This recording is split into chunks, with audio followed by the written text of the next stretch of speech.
Did they come tell you I was running late? Yes. Okay, I'm very sorry. And for some of you will understand this and some of you won't. I have Chambrel saved in my phone, and I realize you're no longer Chambrel, and I hit the wrong button, and this woman answered, and I said, "Is this Chambrel?" And she said, "Who is this?" Anyway, I accidentally called Jan Jordan's mobile, and she says to tell you all hello. So anyway.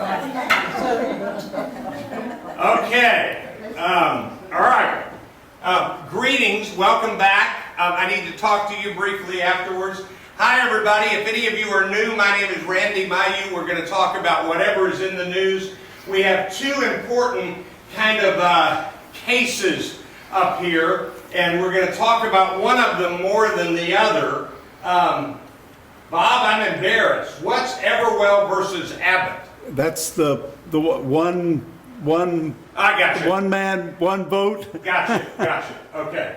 And then independent redistricting. Okay, we'll talk about both of those in a minute. All right, we began with this.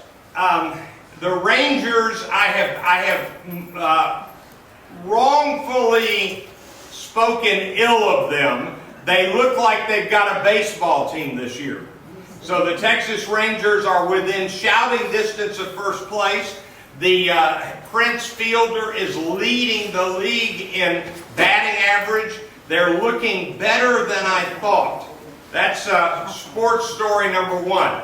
Sports story number two. I think we're going to see that a team beats a great player. And I'm talking about LeBron James versus the Golden State Warriors. Now, I could be wrong. LeBron may pull this out. But basically, when LeBron's not on the court, Cleveland doesn't have a team. Whereas Golden State is quite a team. So we're going to find out. Golden State is up by one game. They need to win one more. Cleveland has to win two more. Their next game is in Cleveland. And if Cleveland wins that, the last game is back in Golden State, which I think is Sacramento. Is that right? Does anybody know? I think it's Sacramento and not some other California city. But I could be wrong about that. All right, so there's that story. And then, if you're not aware, there's a little controversy surrounding Tony Romo. It has to do with a casino. He was putting on an event that's something called fantasy football, but it was being hosted or held in a casino in Las Vegas, and he has now canceled it. And so the dilemma is the appearance of betting access related to a professional athlete and an NFL team. So it's very interesting to follow this story. So that's kind of all I know about that at the moment. So who's got a sports question for me? No sports questions. All right. We've had a lot happen since I was here 2 weeks ago. Number one, I'm going to give you just a few news highlights. Number one, the woman who was the head of the NAACP local chapter, who was a black woman, and we now have discovered that she is actually a white woman passing as a black woman. And her parents have released photographs of her as a young girl and a teenage girl. There's not any doubt she was born a blonde, white female. Well, this morning she has resigned from her position as the head of the local NAACP chapter. Now, I don't really know how to describe this. Through the years, there have been people who decide to live as though they are part of another group. It's generally the other way. Throughout the last century, there were black people who would purchase creams to lighten their skin so that they could pass as white people. Some argue that Michael Jackson did this. You remember that he was darker skinned earlier in his life and lighter skinned when he died. There's also a phenomenon especially in inner cities, where white girls, let me rephrase that, Caucasian, white, non-Hispanic, will take on the persona. They will literally on purpose purchase makeup and put the makeup on in some kind of Hispanic cultural style to pass as a Hispanic young woman. This has happened apparently more often than with females than with males, from what I can gather. And one of the reasons that females have done this is that they want to be part of a gang where they feel accepted. And so you've got white, non-Hispanic girls passing as Hispanic girls. Now, we don't know what motivated this woman to pass herself off as a black woman. I've been hearing her referred to as passing herself off as African American. From every indication, she has always preferred the word black to the phrase African American. But I've sort of told you everything I know about it. It's kind of sad and strange. And it turns out, let me think how to word this carefully. It turns out that as we have progressed in our understanding of human physiology, DNA, there's not much difference. In fact, there is minuscule difference between someone who is black and someone who is white. So, just kind of very interesting. Okay, all of that. Now let's go to other stories. Who's got a question about the black female who passed herself off, white female who passed herself off as black? Are you beginning to feel like there's a lot of identity crisis in the country? You know, you've got Caitlyn Jenner, and I don't have any kind of criticism of that, but I think I said this 2 weeks ago. It's hard to remember if that happened when I was last here. I don't understand it. I don't in any way evaluate it or condemn it or criticize it. I just don't understand it.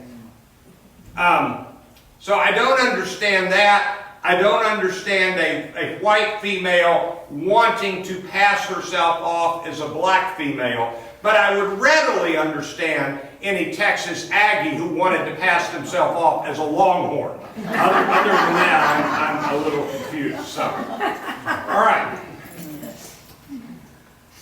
I want to talk about McKinney. We're going to get to these two before the end, but I want to talk about McKinney. Now, the simple story is a police officer ran into a group of teenagers and ran in with kind of a hyperactive attitude. And you remember, you've all seen the video, he grabbed the black teenage girl, he threw her on the ground, he put his knees on her back, he handcuffed her in the back, and he has now resigned and through his lawyer apologized for the way he reacted. And if you saw or read about the other police officers, there were other police officers there, and they all were calm and, important, calming. In other words, they were settling the crowd down. Now, you've heard all sorts of things, that the black teenagers were crashing the party in a neighborhood where they were not welcome. They did not have a right to be there. It turns out that one of the key people that was there was a black teenage girl who lives there. And so she had every right to be there, and she invited some of her friends. And so there was nothing wrong with what they were doing by her having that party there. and inviting some of her friends. We'll wait. That's okay. I've just been sitting here. Okay. Thank you. Button must have been pushed, I guess. That's all right. But I want to step back a step further and talk about, this is going to sound a surprise to you, swimming pools. And I want to give a little background to this story that maybe you didn't read. I've been reading as much as I can about it. So we start with this. For much of American history in the 20th century, the swimming pools in the country were segregated. You had white pools, you had black pools. And anybody in here remember Central Little Rock High School when that was desegregated and President Eisenhower had to send the National Guard?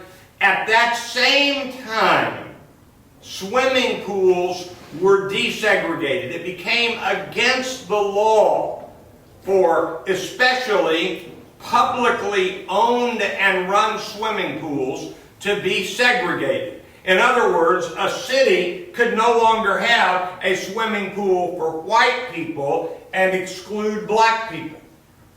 So, two things happened after this event. Number one, the cities sold off their swimming pools so they wouldn't have to integrate them. How's that for a response?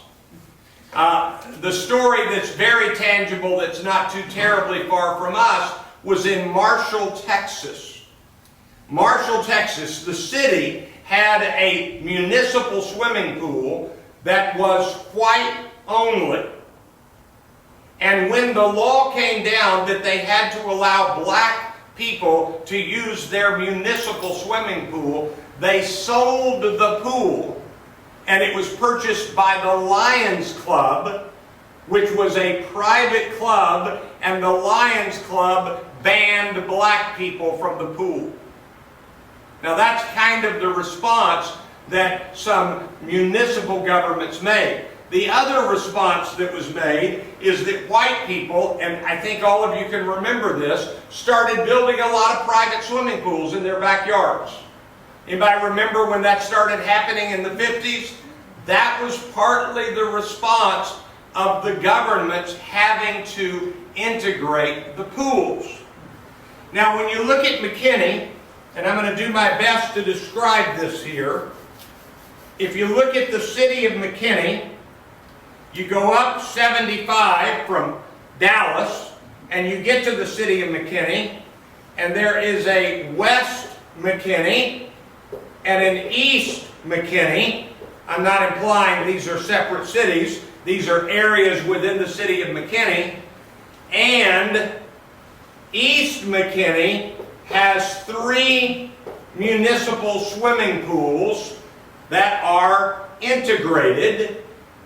Anybody can swim in them, but there are predominantly poorer areas on the east side of 75 in McKinney. There are 0 municipal swimming pools integrated on the west side of 75. And what we had where this incident occurred was what they call a community swimming pool that is paid for by homeowner association dues. But you understand, don't you, that the poorer children can't afford to live, their families can't afford to live in these nicer homes. It is de facto financial segregation. And so that's what happened. And it turns out that scuffles and fights have occurred in swimming pool settings for 70 to 80 years. I didn't know this. It's a history that I did not know until I read about it since the McKinney incident. That's kind of item number one about this story. Item number two about this story is that, does anybody know who turned this public, who made the video and who pushed the story out? Does anybody know who did that? Not the name, but the kind of person. White teenagers. They were appalled at the reaction of some of the white parents and appalled at the action of this one police officer. And so white teenagers said, this is not the way people should be treated. I recently had lunch with a friend. Let me see if I can describe them to you.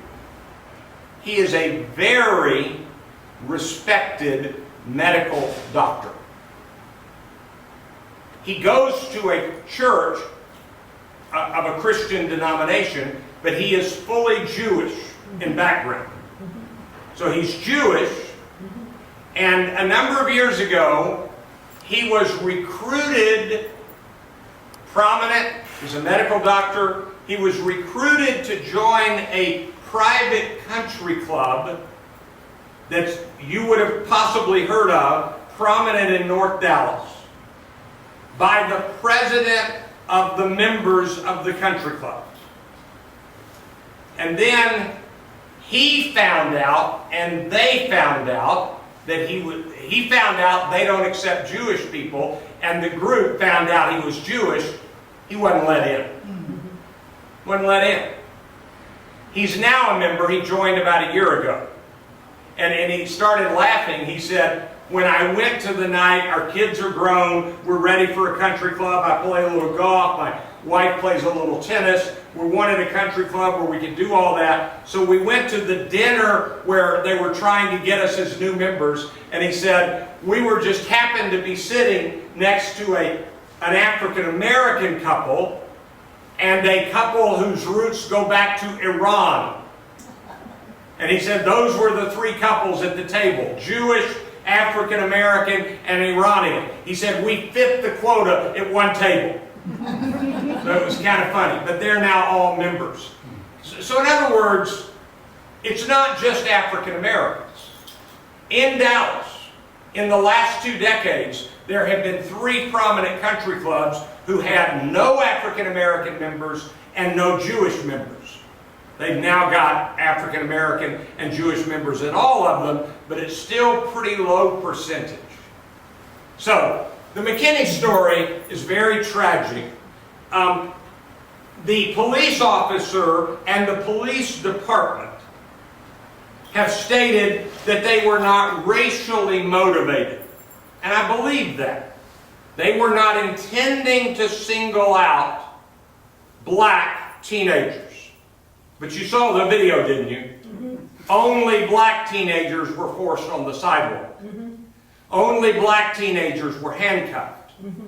And it turns out that there were both black and white teenagers at the party mm-hmm. that had not been invited or should have been there.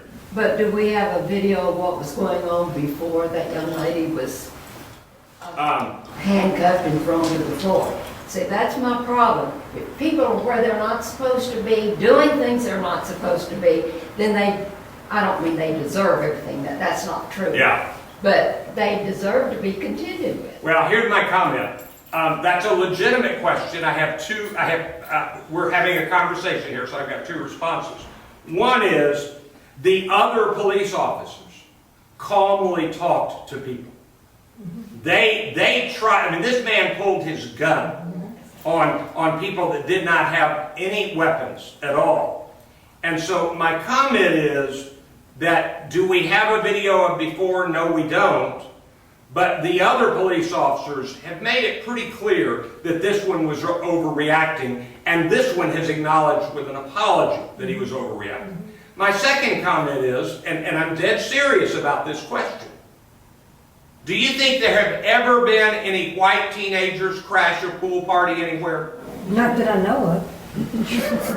Sure they have been. I can tell you they've done it in Highland Park in backyards. Oh. And I can assure you that if this had been an image, and I'm serious about this, of a white police officer, of a black police officer wrestling down a blonde teenager who was 15 in a bikini in Highland Park, pulling a gun out and putting handcuffs on, I think we might have had an eruption. I've never seen a video like that. And that's my problem with it, is that no matter what happened, the other police officers have basically communicated very carefully, this did not call for handcuffing, knees on the back, and gun pulled out. That's my problem with that. But, I mean, I don't know if any of you were ever teenagers, but I was. And I'm going to confess to you that I probably crashed a couple of parties I was not invited to. In fact, I know that. so that's kind of interesting. But you're right, we don't have the video beforehand. The young man who took the video was a white teenage boy who saw it get out of hand with the arrival of that police officer. And that's when he started video. So that's what he has announced in an interview. There was a hand here. Yes, I read an article in the Dallas News about this officer. He had been on 3 calls that morning. That's right. And was really stressed out. And that's an interesting, number one, that is accurate. This was his 3rd call, and the first 2 were suicide calls. Yes. Now, I want to say this cautiously. That does make me feel compassion for him. But police officers have to be ready to deal with what that kind of crisis-filled day is. And what he should have done was he should have gotten on the radio and said, I need to not make this call. They would have respected that. And instead, he got there and he did lose his cool. He overreacted, those are his words. And the overreaction could have turned very tragic. It didn't. So that's it. Now, the next story is this Dallas police shooting. Oh. And it's a miracle that nobody was killed except the shooter. I mean, that's just a miracle. He apparently was a bad shot.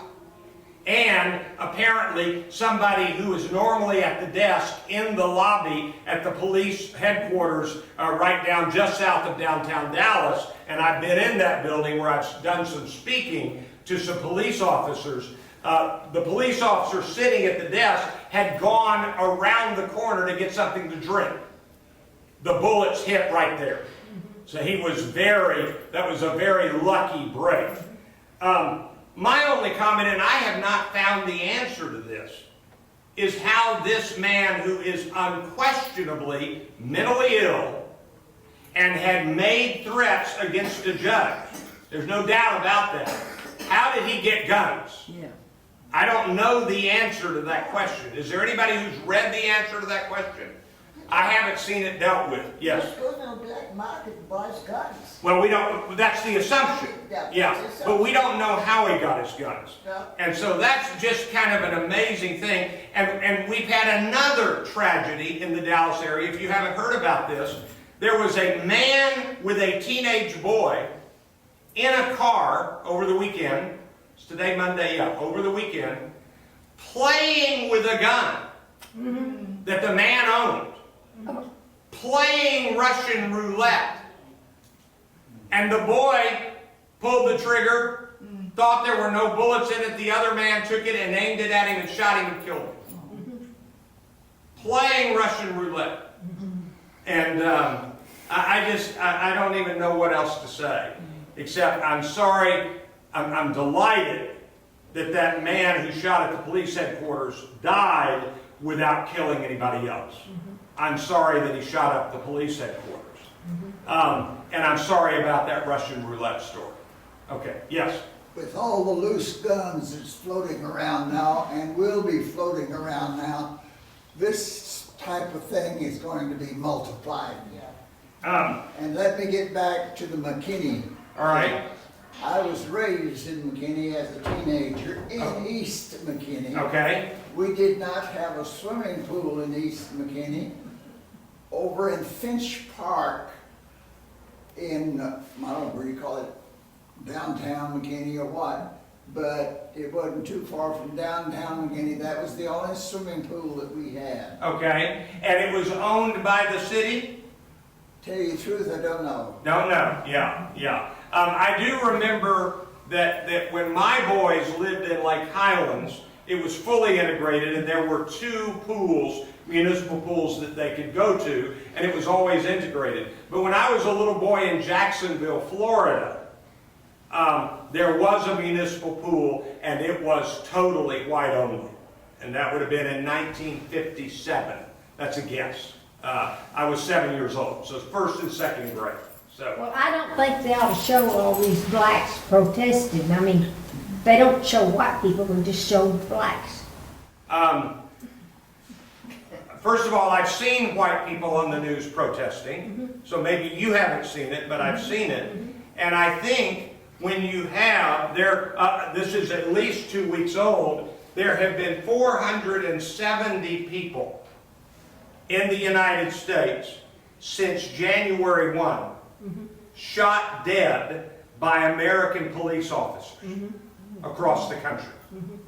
That beckons protest. In the same amount of time, the total number of people shot dead by British police officers in Great Britain has been 0. 0. This is out of hand, and both Republicans and Democrats have acknowledged this is an out-of-hand problem. Yes? Britain doesn't have the black population. Oh, yes, they do. We do. Oh, yes, they do. Yeah, they have plenty of black people in Britain, and I don't know, it may not be to the same percentage. All right, so hold on, let me... Do they carry guns? Nobody carries guns in Great Britain. Well, that's what I'm getting at. That's right. They wouldn't have any. Yeah. Shot. I'm speaking as though I know the answer to that, because I've seen documentaries on racism in Great Britain. But let's just find out real quickly. It won't take but a couple of seconds here.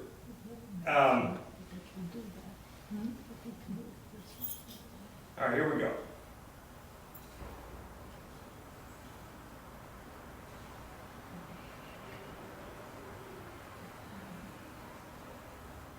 You are right. It is not as high, but there are over 2 million black people in Great Britain. It's not as high a percentage, but it is still getting close to 10% of the population minority in Great Britain. It's about 15 to 16% black in the United States. So, all right. So there's that story. So we've talked about McKinney, and we've talked about the police shooting in downtown Dallas. All right. I'm going to tell you one other story, and then we'll tackle these 2 as much as I know. And Bob, I should have been more prepared because you prepared me. And so, but we'll talk about what little I know. There has been a Supreme Court decision today that is pretty important. The movement in state legislatures across the country, especially in Republican-led state legislatures, is in the direction of restricting abortion rights dramatically. So, for example, in Texas, it has been decided, the Supreme Court has upheld the decision that there cannot be an abortion clinic that is not as ready to deal with other problems as a hospital. In other words, it has to be more than just a small clinic, or the doctor has to have hospital privileges. And the problem is, with that, hospitals don't give abortion doctors hospital privileges. But in, I think it's North Carolina, in one of the Carolina states today, the state legislature had passed a law that a pregnant woman had to look at an ultrasound before she got an abortion. and that was taken to the courts, and the decision was made by a lower court that that is unconstitutional, that the state cannot require an ultrasound, a sonogram, I think it's a sonogram, of a pregnant woman. They can't require that for a woman who wants to have an abortion. The Supreme Court refused to hear the case. The meaning of that is that now the state legislature cannot require that procedure. It is a rare moment from the Supreme Court in the direction of greater freedom for a woman in terms of an abortion. And so that's a big piece of news this morning. Of course, we all know the big one we're waiting for, which is Obamacare. So that's the big one. Okay. Bob, Everwell versus Abbott. Summarize that in a sentence for us. We've always said one man, one vote.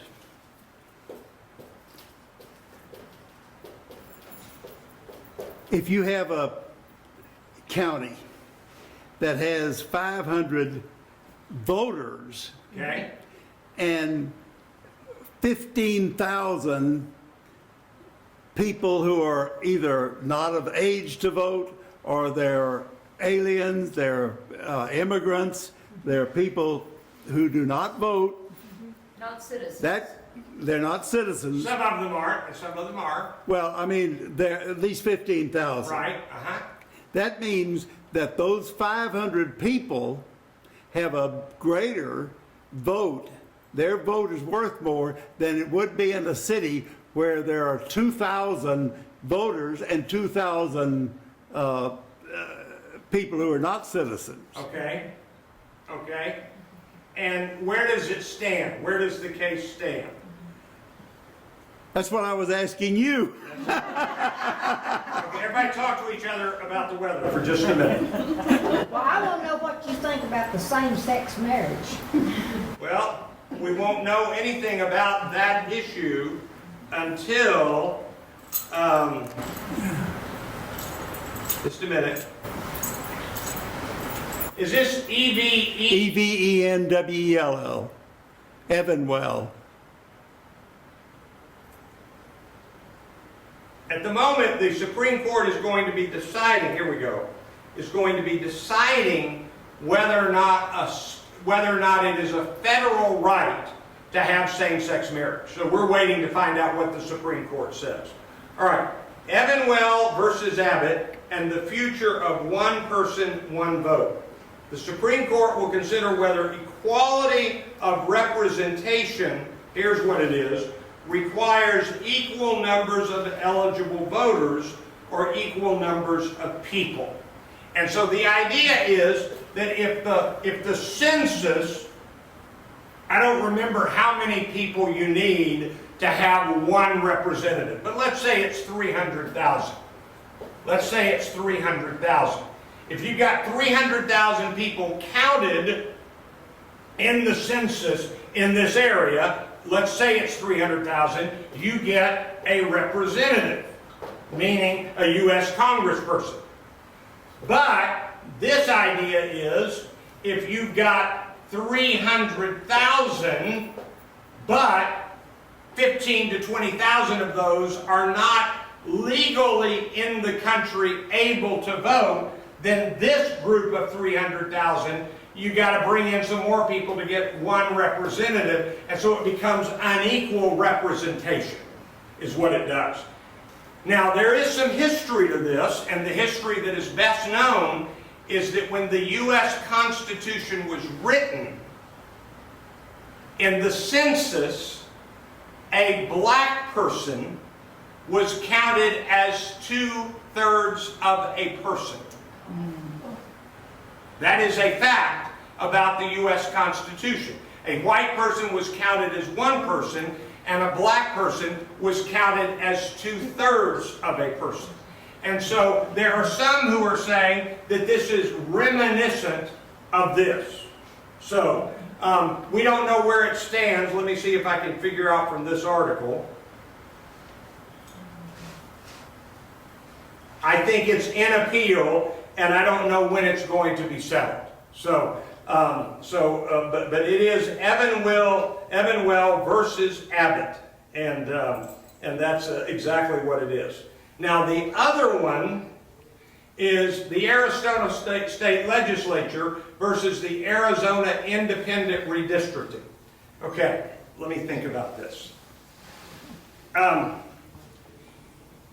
In the latest election, it turns out that the total number of votes cast in the country gave a very slight majority, if I remember correctly, to the Democrats in terms of the total vote cast for all of the U.S. House of Representative races. I may be wrong, it could be a very slight majority for the Republican, but it was squeaky close. But if you're not aware, the current Republican majority in the U.S. House is dramatically bigger than squeaky close. And the reason is that the Republicans are better than Democrats, and I say this with a little bit of admiration. They are better than Democrats at when they get the state legislature majority, they redraw the districts so that it is an advantage, yes? Is that legal? It is legal, except when it has been brought before the courts and they say that they redrew them in cases where it gave an unfair racial advantage, unfair advantage. And so, but they pulled it off, and let me tell you, we live in Texas, so let me remind you of something. Let me see if I can do my math here right.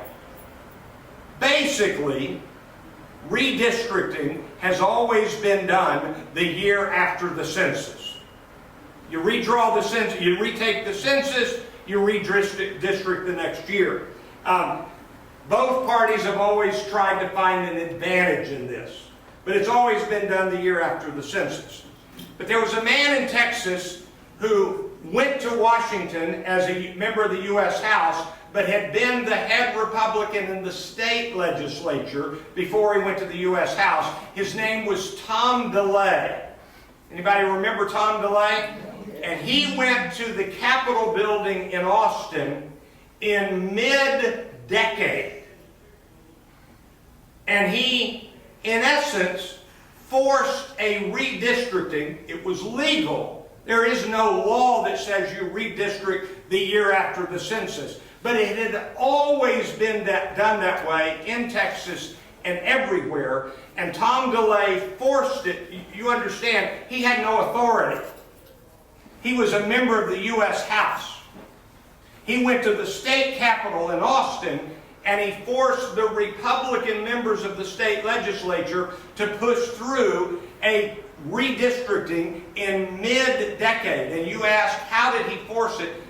The only way that anybody ever forces anything, and that is he threatened to make sure they would all lose their next election if they didn't go along with him. And so they went along with him and we redistricted. And so what's happening across the country is, and this is predominantly Republican, they get hold of a state legislature, they redistrict to what others, including independents, say is an unfair redrawing of the line. And so they used to call this, what they call it, gerrymandering. This is the kind of thing that's gerrymandering. And it turns out that now there is a court case in Arizona, and I don't think this one's been settled yet either. Is that right, Bob? And so that's what that issue is about. But all of this revolves around this question. Let me think how to say this. Should smart, intelligent, educated people decide that less smart or less intelligent or less educated people should smarter, more educated people decide that some of the people without that education should not be permitted to vote? No. That's the question. No. And In the question whether they're a citizen or not? okay, but there is already protection in place to not let non-citizens vote. When you hear about, and Rick Perry has said this, and other Republicans have said this, when you hear people say, we've got to protect the integrity of the vote, the number of people who have actually voted, now I'm not talking about 50 years ago. I readily admit that Lyndon Johnson won his first election by getting dead people to vote for him. And he did. He successfully won an election by getting dead people to vote for him. And I'm not making that up. But in recent years, with all of the printouts of who can vote and all of the protectives on it, there have been a minuscule, what they call statistically insignificant number of people voting fraudulently. The biggest thing that happens is somebody shows up to vote, and I'm going to be blunt, they're a little older, they've changed the polling place, and they go to the wrong polling place. And so that's not, it's wrong to let them vote there, but it is not a malicious intent of voting illegally. It's a simple mistake. I'm going to tell you a weird story. Since 1992, I have gotten off of LBJ Freeway and driven to a drive-through at my bank that's right there. 1992. The bank has changed names 3 times, but I haven't. I bank at the same bank and I drive through the same drive-through. About 5, 6, 7 weeks ago, I drove through, I make a deposit, and then I write a check for cash and I put it in, and it's in the drive-through. And the guy sends me back the check for cash and says, I need to see your driver's license. And I said, I've been driving through here since 1992, and you have waited on me. He has. Just trust me, I know that he has. And he said, I don't know you, and I have to see your driver's license. No apology. So I sent him my driver's license, got my cash, went into the bank and talked to the manager, and I said, I just want you to know this really bothers me. And they were apologetic. There are people who have voted their whole life in the same polling place. And they walk in and they say, I'm ready to vote, and they say, we need to see your picture ID. And they say, you know me, I have voted here every year since I've ever voted. And there are literally, you see, let me think how to word this. You got to be careful. If you can live at Brookdale, you've got money and resources. Let me just say that again. If you can live at Brookdale, you've got money and resources. It costs a little money to live here. Most of you, if you needed help voting, could pick up a phone and call a son or a daughter or a friend and say, give me help. Picture being an 85 to 90-year-old woman or man with nobody. We watched my father-in-law, my wife's father, just go down. If he had wanted to vote his last election, he didn't. And we didn't force him. We didn't encourage him. But if he had wanted to, he would have had no idea how to vote. And this is a man who served in World War II and has voted every election of his whole life. And by the way, just for the record, he voted the wrong way most of those times. and I still support him. So anyway, but imagine if he had lived alone and did not have the resources, and he did have some resources, but imagine that if he had not had resources, how would he have voted? So that's kind of what this whole story is about. But anyway, after saying, Rick Perry has said, and this is typical. He says, in the last 2 weeks, he says, look, you got to have a driver's license or a picture ID to fly on an airplane. Well, he's just making an assumption that everybody in the state of Texas regularly flies on airplanes. There are a lot of people who are older and not great money, they don't have great financial resources, who maybe have never flown on an airplane and don't need that kind of ID. Why do they need it for voting? Do you know how much it costs to go get a picture ID if you don't have one? No. You say, it doesn't cost anything. That's right. As long as you get there and you produce a birth certificate. But if you lived, where you've lived your whole life and you don't have money, you've got to hire a taxi, you don't have a relative with a car to take you, all of a sudden getting a picture ID is a $20 to $25 expense. That's not anything to the people at Brookdale, but it is to some poor people in the state of Texas. Do you have any idea what the average income is in Harlingen, Texas? It's not what it is in Dallas. So, let me just put it there. So those are some of these pieces. All right, enough of all that. I know what you really want to talk about. So here we go.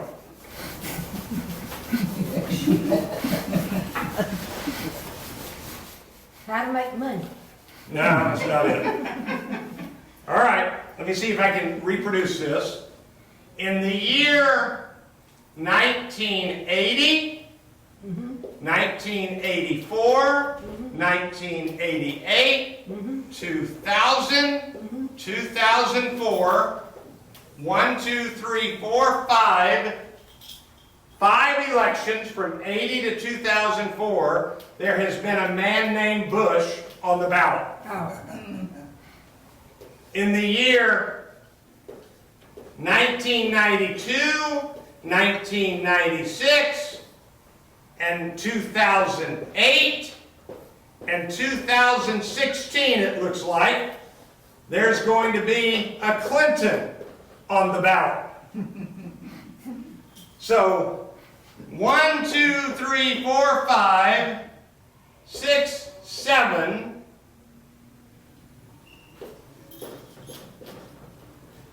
1, 2, 3, 4, 5, 6, 7, 8 election presidential years from 1980 to 2016.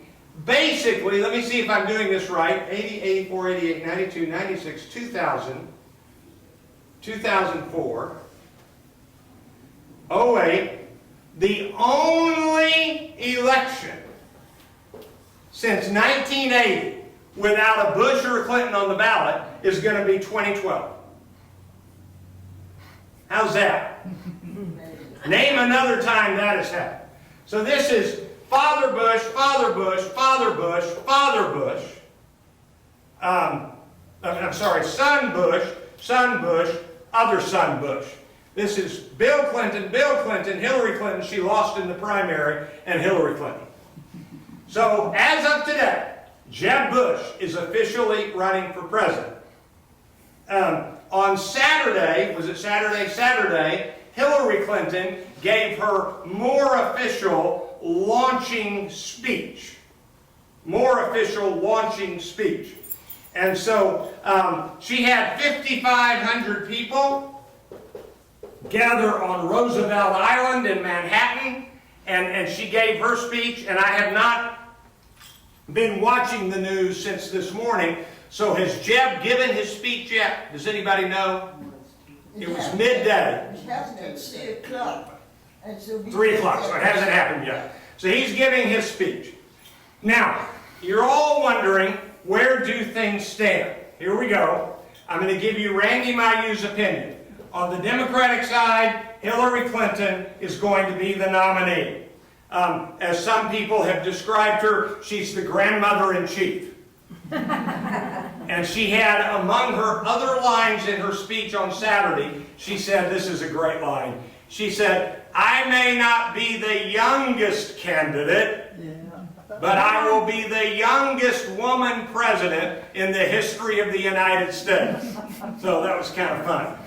On the Republican side, there are a lot of names to consider. There are, I think, 9 or 10 now officially in. Marco Rubio, Rand Paul, Ted Cruz, Carly Fiorina, Ben Carson, I'm going to forget a bunch, Rick Perry, got a few that I've missed. But as of today, Jeb Bush, and here's what I think.